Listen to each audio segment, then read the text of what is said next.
दीर्घ 10 मास परे एक हत्या मामलारे संपृक्त थिबा 3 अभियुक्तंकु नारायणपाटना पुलिस धरिबारे सफल होईछि।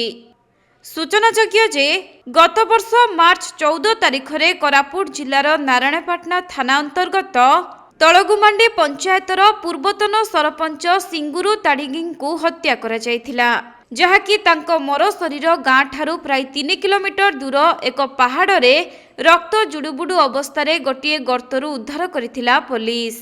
तेणु परे एने एक हत्या मामला रुजु करी तदंत करिबा सह अभियुक्त मानंकु धरिबा पई पुलिस प्रयास जारी रखिथिला। आउ एही घटनाटी घटिबार दीर्घ 10 मास परे एबे अभियुक्त मानंकु धरिबारे सफल होईछि पुलिस।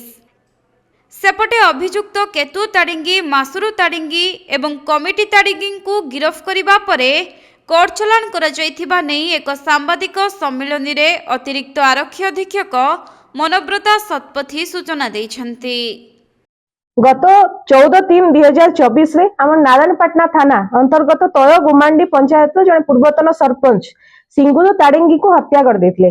तांको मध्ये निर्मम भावे हत्या करिकि जो थिले अभियुक्त माने सेमाने तांको गोटे गातरे पोती देथिले। तो सेही घटना आमे छानबीन स्टार्ट करथिलु। से समय रे टिके हमको वाई विटनेस की मिलि नथिले। से घटना आमे ता परे मध्ये ताको फॉलो अप करथिलु। 3 जण अभियुक्त जो मानको ना अछि ताडिंगी केतु, मासुदु ताडिंगी और कमिटी ताडिंगी, से माने मध्ये जे हम डिसिस्ट अछंती तांकर रिलेटिव थिले। से माने से दिन तांको निर्मम भावे हत्या करथिले। से गोटे जोठी चाष जमी तांकर थिला सेठी हत्या करथिले, सेटाको से देखिथिले। सेटा आमे आज सीन रिक्रिएशन मध्ये करिचु। सेठी से अभियुक्त मानन को धरिचु एवं से माने तांकर दोष स्वीकार करचंती।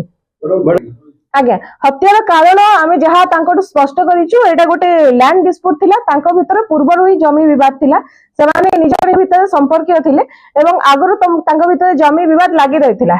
एटा तुटी नथिला, तेणु करी सेटा को केंद्र करिकि सेमान तांको निर्मम भावे हत्या कर दिथि। 201 और 34 आईपीसी लागि जे जेतो एटा पूर्वर केस थिला तो आईपीसी रे रुजु होइतिला। आमे सेइथिरे मध्ये फॉरवर्ड करूछु। अभियुक्तंतर कोन अस्त्र व्यवहार करबे?